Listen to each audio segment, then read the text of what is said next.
Assalomu alaykum, hurmatli hamyurtlar. Biz Bog'dod tumani Samandarak qishlog'i Ziyolilar ko'chasi 97-uyda istiqomat qilamiz.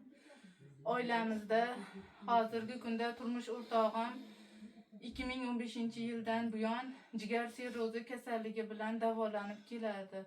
Hozirgi kunga kelib 4-bosqich darajasiga yetib kelibdi.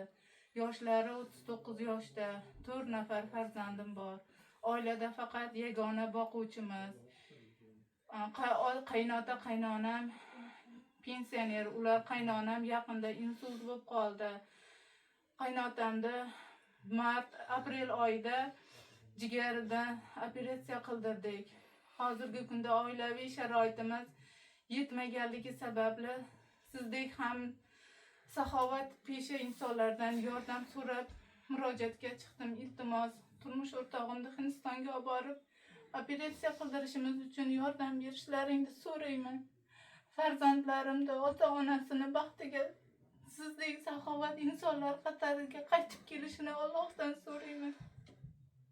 Bizga ham yordam beringlar.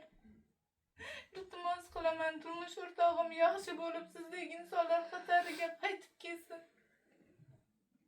O'sha insonlar iltimos dadamga yordam beringlar. Baxtimizga ko'p yashasin, iltimos sizlardan. Biz boshimizda tursin.